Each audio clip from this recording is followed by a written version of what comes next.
Kamusta mga kabayan? Welcome muli sa Bantay. Sa video series na ito, pag-uusapan natin ang isang bagay na kinatatakutan ng lahat pero ayaw pag-usapan, ang nakawan sa airport. Madalas nating isipin na ang airport ang isa sa pinakaligtas na lugar sa mundo. Bakit hindi? Napakaraming CCTV camera, napakaraming security guard, may mga pulis, may K9 units at dadaan ka sa napakaraming checks bago ka makapasok. Dahil dito, nagiging kampante tayo. Binababa natin ang ating depensa. Iniisip natin, sino ba naman ang maglalakas loob na magnakaw dito? Napakahigpit ng seguridad. Pero kabayan, makinig kang maigi. Iyan mismo ang iniisip ng mga sindikato. Alam nila na kampante ka. Alam nila na nagtitiwala ka sa sistema. At iyan ang ginagamit nila para biktimahin ka. Sisimulan natin ang episode isa sa lugar kung saan ka pinaka-vulnerable. Sa lugar kung saan ikaw mismo ang magtatanggal ng iyong proteksyon. Ikaw ang maghuhubad ng sapatos mo. Ikaw ang magtatanggal ng relo mo. Ikaw ang maglalabas ng laptop at wallet mo. Ito ay ang security X-ray checkpoint. Alam niyo ba na ayon sa statistics, ang X-ray area ay isa sa mga paboritong hunting ground ng mga kawatan? Ang tawag sa modus na ito ay ang X-ray salisi o minsan ay tinatawag na the sandwich technique. Paano ito nangyayari? I-visualize natin ang eksena. Nagmamadali ka, mahaba ang pila, stress ka dahil baka maiwan ka ng flight. Pagdating mo sa X-ray, mabilis ang kilos ng lahat. Ang security officer sumisigaw, laptop out, belt off, shoes off, empty your pockets. Sa kagustuhan mong sumunod at hindi makaabala, mabilis mong inilagay ang cellphone, wallet, passport at relo mo sa isang plastic tray. Inilagay mo ang tray sa conveyor belt. Nakita mong pumasok ito sa X-ray machine. Kampante ka na. Nasa loob na eh. Pero hindi mo alam na target ka na pala. Ang modus na ito ay ginagawa ng 2 o 3 tao. Ang tawag dito ay sandwich. Ikaw ang palaman sa gitna. May blocker sa harap mo at may picker sa likod mo. Ganito ang gagawin ng blocker, ang kasabwat na nasa unahan mo. Pagkatapos niyang ilagay ang gamit niya, dadaan siya sa walk-through metal detector. Pero sasadya niyang tumunog ang alarm. Tut! Hihinto siya. Babalik. Magkakamot ng ulo. Sasabihin niya sa guard, "Ay sorry, may barya pa pala sa bulsa." Tatanggalin niya ang barya ng napakabagal. Dadaan ulit siya. "Tot!" Tutunog ulit. "Ay sorry, yung belt buckle ko pala." Bakit niya ginagawa ito? Para harangan ka. Habang abala siya sa pakikipag-usap sa guard, ikaw ay naiinip sa likod niya. Nakatingin ka sa kanya, naiinis ka. Ang attention mo ay nasa kanya. Hindi mo namamalayan na ang plastic tray mo na may wallet at cellphone ay lumabas na sa kabilang dulo ng X-ray machine. Dito papasok ang picker o minsan ay yung kasabwat na nakalusot na. Dahil ikaw ay stuck o naipit sa metal detector dahil sa drama ng blocker. Ang tray mo ay walang nagbabantay sa kabilang dulo ng ilang segundo. Sa mga segundong iyon, mabilis na dadamputin ng kasabwat ang iyong gamit. Hindi nila kukunin ang buong tray para hindi halata. Kukunin lang nila ang relo o ang wallet o kaya ipapatong nila ang jacket nila sa ibabaw ng tray mo at hihilahin ang gamit mo, salisi. Pagkalusot mo sa wakas sa metal detector, nagmamadali ka na. Kukunin mo ang bag mo, isusuot mo ang belt mo. Dahil sa stress, hindi mo na iisa-isahin ang laman ng tray. Ang akala mo na ipasok mo na sa bag, dudiretso ka na sa gate, dun mo na lang marirealize, nasa ng passport ko, nasa ng wallet ko. Huli na ang lahat. Nakalayo na sila at dahil bawal ang CCTV replay agad-agad, makakasakay sila ng ibang flight o makakalabas ng airport tangay ang gamit mo. Napakasakit nito dahil nangyari ito sa harap mismo ng mga otoridad. So paano natin lalabanan ang X-ray salisi? Narito ang Bantay Pro Tips para maging theft-proof sa security check. Rule number 1, never use the open tray for valuables. Huwag na huwag mong ilalagay ang wallet, passport, pera o relo ng lantad sa plastic tray. Kitang-kita ito ng lahat. madaling damputin. Bago ka pa pumila sa X-ray, ilagay mo na ang lahat ng maliliit na bagay na ito sa loob ng iyong hand carry bag. Isara ang zipper. Ang ilalagay mo lang sa tray ay ang mga required: laptop, tablet at jacket. Kung nasa loob ng bag ang wallet mo, kailangan pa nilang buksan ang zipper para manakaw. Huwag mong bigyan ng easy access ang magnanakaw. Rule number 2, the eyes on the bag policy. Huwag kang dadaan sa metal detector hanggat hindi pumapasok ang bag mo sa loob ng tunnel ng X-ray. At pagkatapos mong tumawid, huwag kang titingin sa nagkakapkap sa'yo. Ituon ang mata sa dulo ng conveyor belt. Bantayan mo ang paglabas ng bag mo. Kung may humarang sa'yo sa detector, sumilip ka sa gilid. Siguraduhin mong nakikita mo kung sino ang humahawak sa tray mo. Rule number 3, push, don't wait. Kung ang tao sa harap mo ay pabalik-balik at tumutunog ang alarm, maging alerto. Posibleng blocker yan.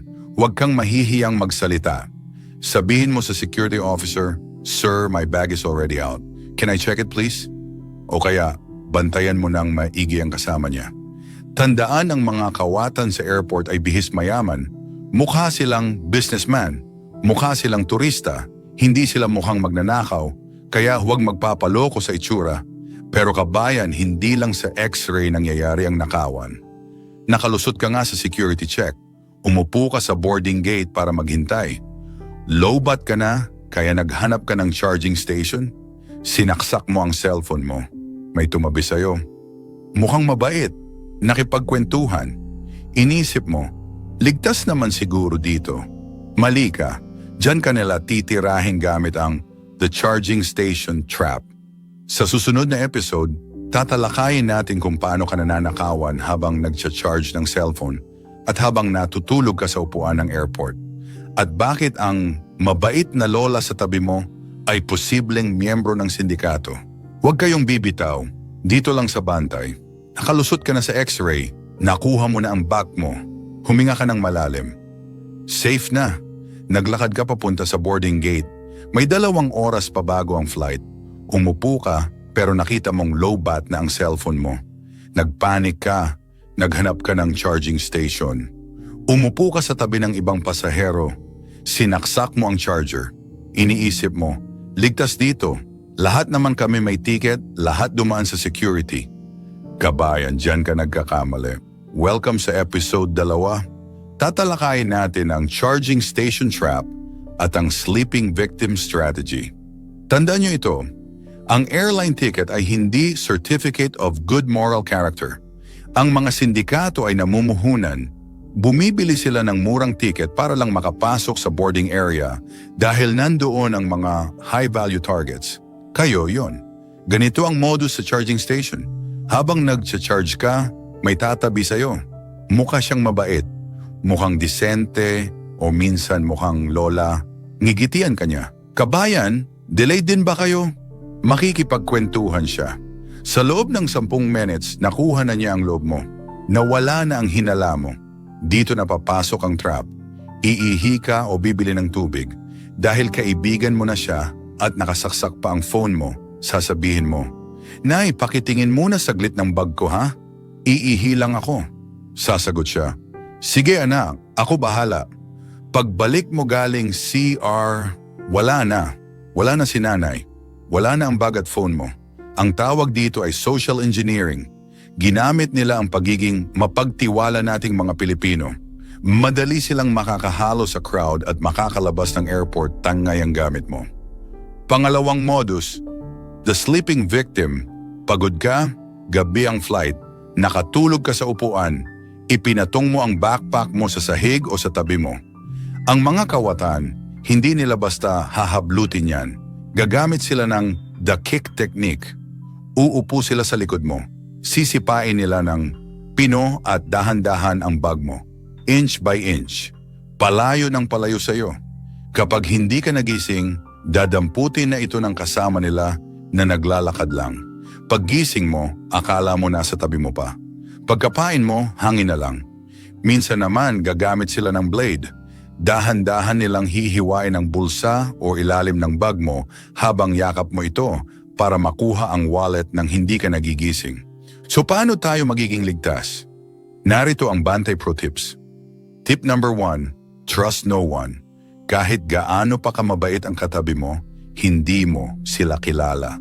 Huwag na huwag mong iiwan ang gamit mo sa stranger. Kung mag-CCR ka, dalhin mo ang bag mo. Oh, abala. Pero mas okay na ang abala kaysa nanakawan. Tip number 2, use a power bank. Iwasan ang public charging stations kung kaya naman. Diyan nagkukumpulan ng mga kawatan. Gumamit ng sariling power bank at hawakan ang phone habang nagcha-charge. Tip number 3, the leg loop technique. Kung matutulog ka, huwag lang ipatong ang bag sa sahig. Isorot mo ang iyong binti o kamay sa strap ng bag. I-loop mo ito. Gawin mong kadena ang katawan mo. Kapag sinubukan nilang hilahin ang bag, hihilahin din nila ang binti mo at magigising ka. Tip number 4, hug your valuables. Ang passport at wallet ay dapat nasa body bag na yakap mo sa dibdib. Huwag ilagay sa backpack na nasa likod. Kabayan, ang airport ay parang gubat, maging alerto. Pero teka, paano kung ang panganib ay nasa maleta, luggage mo mismo? Kampante ka dahil nakalock ang zipper at may padlock pa. Pero alam mo ba na kayang buksan, yan gamit lang ang isang ballpen sa loob ng 2 segundo. At isara ulit na parang walang nangyari? Ito ang pinakasikat at pinakadelikadong modus. Sa susunod na episode, The Ballpen Hack, ipapakita ko sa inyo kung paano ito ginagawa at kung paano ito pipigilan. Dumako na tayo sa secret number 3. Ito ang pinakasikat, pinakamabilis at pinakanakakatakot na modus sa lahat ng airport sa buong mundo. Ang tinatawag na The Ballpen Hack. Isipin mo ito. Bumili ka ng mamahaling maleta. May TSA lock pa ito. Para sigurado, nilagyan mo pa ng extra na padlock ang zipper. Kampante ka na. Iniisip mo, hindi nila mabubuksan to. Kailangan nilang sirain ang padlock o gupitin ang zipper para makuha ang laman.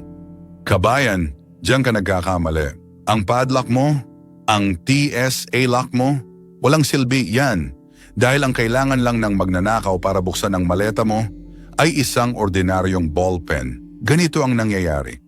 Kapag na-check-in mo na ang bagahe mo, dadaan ito sa conveyor belt papunta sa ilalim ng airport. Doon, walang CCTV sa bawat sulok. Ang mga bukas maleta gang ay may hawak na ballpen. Hahanapin nila ang zipper ng maleta mo. Itutusok nila ng malakas ang dulo ng ballpen sa gitna ng ngipin ng zipper teeth.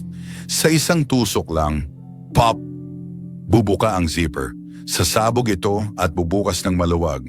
Kahit nakalock pa ang padlock mo sa dulo, bukas na ang gitna ng bag mo. Madudukot na nila ang lahat. Ang pabango, ang sapatos, ang pasalubong, ang gadgets, lahat kaya nilang kunin sa loob ng 5 segundo. Pero ito ang pinakamasakit na parte.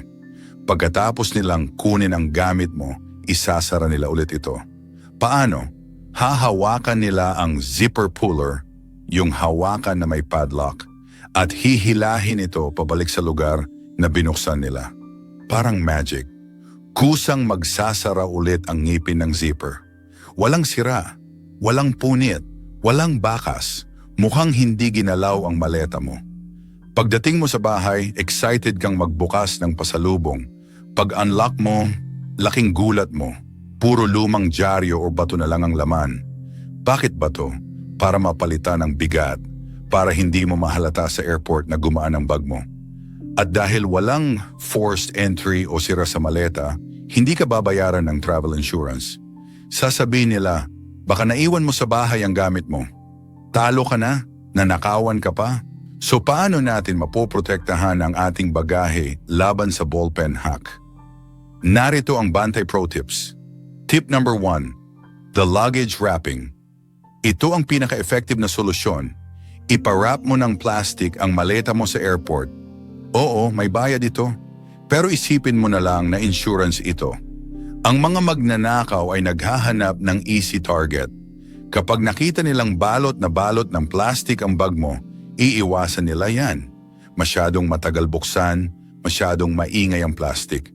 Hahanap na lang sila ng ibang bag na walang proteksyon. Kung nagtitipid ka, bumili ka ng cling wrap sa grocery at ikaw na ang magbalot sa bahay. Tip number 2, use anti-theft zippers. Kapag bumibili ng maleta, hanapin ang feature na double coil zipper or Securitex zipper. Ito ay may 2 layer ng ngipin. Kahit tusukin ng ballpen, hindi ito bubuka. Medyo mas mahal ang mga ganitong brand pero sulit ang peace of mind. Tip number 3, go zipperless. Kung may budget ka, bumili ng hard case luggage na walang zipper. Yung mga delatch or parang caja de hierro na nagsasara, latch type. Dahil walang zipper, walang matutusok ang ballpen, kailangan nilang basagin ang buong maleta para mabuksan at hindi nila gagawin yun dahil halata. Tip number 4, the fixed point trick. Kung zipper lang ang bag mo, huwag mong ilock ang zipper sa gitna. Ilock mo ang zipper puller sa isang fixed point o sa hawakan ng maleta gamit ang cable tie. Bakit? Dahil kapag binuksan nila gamit ang ballpen, kailangan nilang igalaw ang zipper puller para isara ulit ito. Kung naka-fix ang puller at hindi gumagalaw, hindi nila ito maisasara pabalik. Makikita mong bukas ang bag mo sa carousel pa lang at makakapagreklamo ka agad. Kabayan, ang proteksyon ay investment. Huwag manghinayang sa plastic wrap o magandang maleta. Mas mahal ang mawalan ng gamit at mawalan ng tiwala. Pero teka, akala mo ba sa check-in luggage lang delikado? Paano kung sabihin ko sa'yo na kahit ang bag na hand carry mo sa loob ng eroplano ay hindi ligtas? Nakatulog ka sa flight, inilagay mo ang bag mo sa overhead bin sa taas. Pagkagising mo, wala na ang wallet mo. Sino ang kumuha? Katabi mo? O sindikato na kasabay mong lumipad? Ito ang bagong trend sa aviation crime. Sa susunod na episode, the in-flight theft. Bakit hindi ligtas ang overhead bin at paano mo proprotektahan ang pera mo habang nasa ere? Nasa loob ka na ng eroplano. Naka-take off na, nasa ere na kayo. Huminga ka ng maluwag. Iniisip mo, sa wakas, safe na. Wala nang magnanakaw dito. Saan naman sila tatakbo? Kabayan, pasensya na kung babasagin ko ang katahimikan mo. Welcome sa episode 4. Ang akala mong pinakaligtas na lugar ay nagiging bagong hunting ground ng mga sindikato. Ito ang in-flight theft. Alam nyo ba na may mga grupo, ang tawag sa kanila ay jet set gangs, na sadyang bumibili ng ticket para lang magnakaw sa ere? Ang target nila, long-haul flights at red-eye flights, madaling araw. Bakit? Dahil sa mga biyaheng ito, pinapatay ang ilaw sa cabin at tulog ang lahat. Ganito ang modus nila. Pagpasok pa lang, nagmamasid na sila kung sino ang naglagay ng backpack sa overhead bin, lagayan sa taas. Tandaan, ang overhead bin ay walang susi. Kahit sino, pwedeng magbukas. Kapag namatay na ang ilaw at humihilik na ang karamihan, tatayo ang kawatan. Bubuksan niya ang bin sa tapat mo. Magpapanggap siya na may kinukuha lang sa sarili niyang bag. Kukunin niya ang bag mo, dadalhin sa CR o sa likod at dun hahalughugin. Ang target nila ay cash. Kukunin nila ang lahat ng dollar o peso sa wallet mo. Pero ito ang matindi, ibabalik nila ang wallet sa bag mo. Minsan, pinapalitan pa nila ng fake money o tig-1 dollar para pareho pa rin ang kapal ng wallet kapag hinawakan mo. Paggising mo, i-check mo ang bag. Nandun pa ang wallet. Iisipin mo, okay naman. Pagdating mo na sa bahay, dun mo palang makikita, ubos na. Papel na lang ang laman. At sa oras na iyon, nakasakay na sa ibang flight ang nagnakaw sa'yo. So paano natin proprotektahan ang pera natin sa loob ng flight? Narito ang Bantay Pro Tips. Tip number 1, the under the seat rule. Ito ang pinakamahalaga. Ang pera, passport at alahas, huwag na huwag ilalagay sa overhead bin. Ilagay ang mga ito sa maliit na bag at isiksik sa ilalim ng upuan sa harap mo.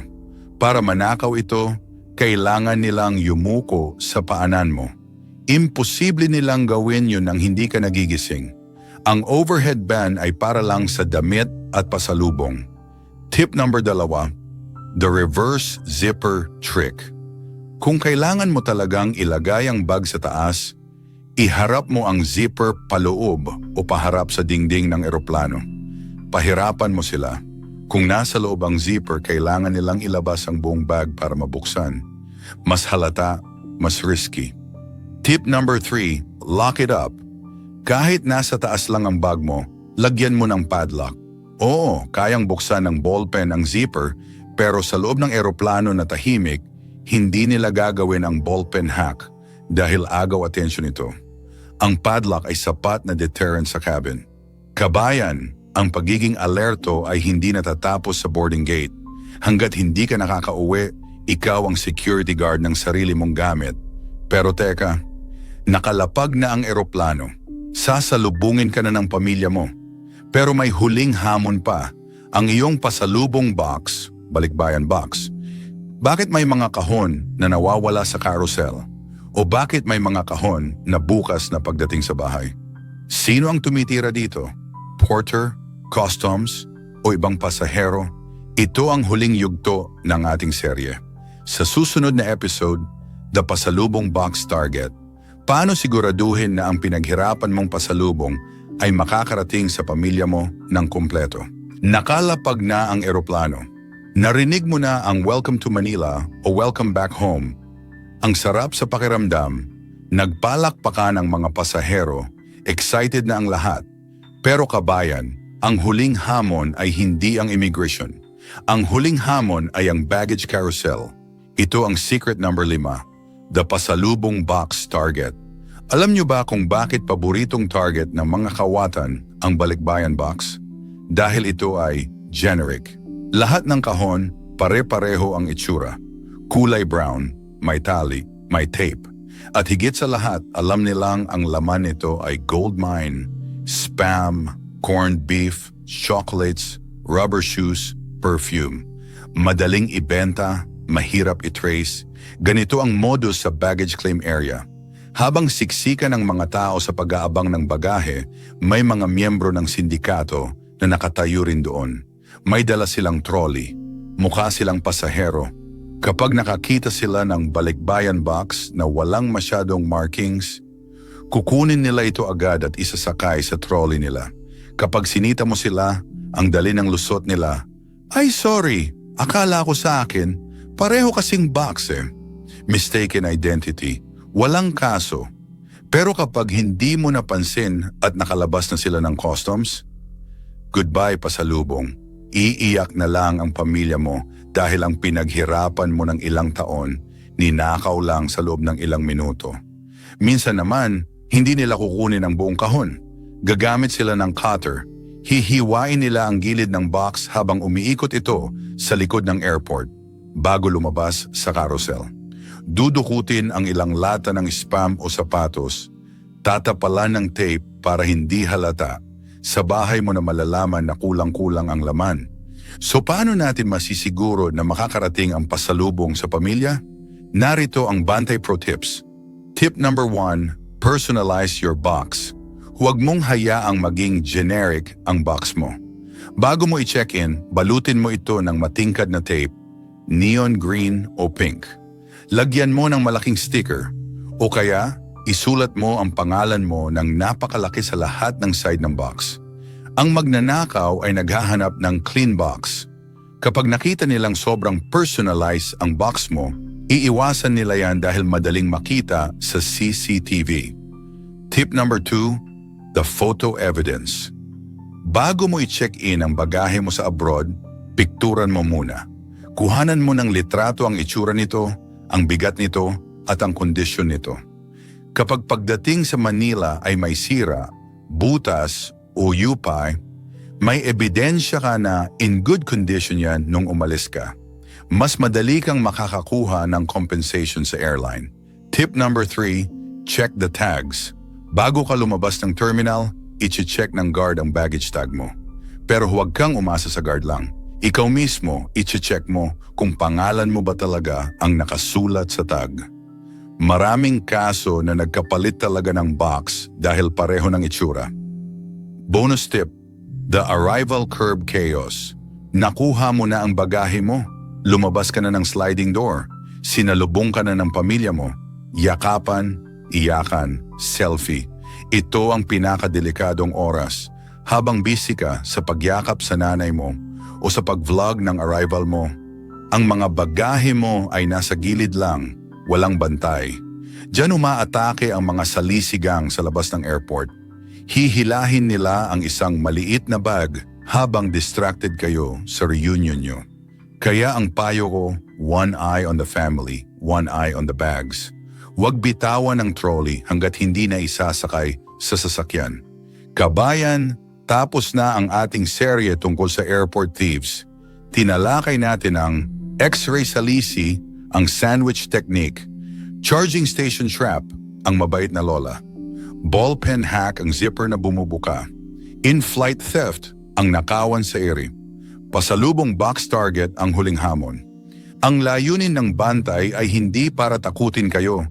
Ang layunin natin ay mulatin kayo. Dahil ang kaalaman ay proteksyon, ang OFW na alerto ay OFW na uuwing kumpleto ang gamit at masaya ang pamilya. Sana ay nakatulong ang mga tips na ito para sa susunod niyong uwi. Pinaghirapan niyo ang bawat sentimo na nasa bag niyo. Huwag niyong hayaang makuha lang ito ng mga tamad na kriminal. Kung umabot ka sa dulo ng video na ito at kung nangangako ka na magiging alerto ka sa susunod mong biyahe, gusto kong makita ang commitment mo. I-comment sa ibaba ang salitang ligtas. Uulitin ko, i-comment ang ligtas. Iparamdam natin sa mga kawatan na marami tayo at gising tayo, na hindi na uubra ang modus nila sa mga Pilipinong may alam. Maraming salamat sa panonood. Huwag kalimutang i-like at i-share ito sa mga kakilala niyong bibiyahe. Maging wise, maging bantay, ingat sa biyahe kabayan.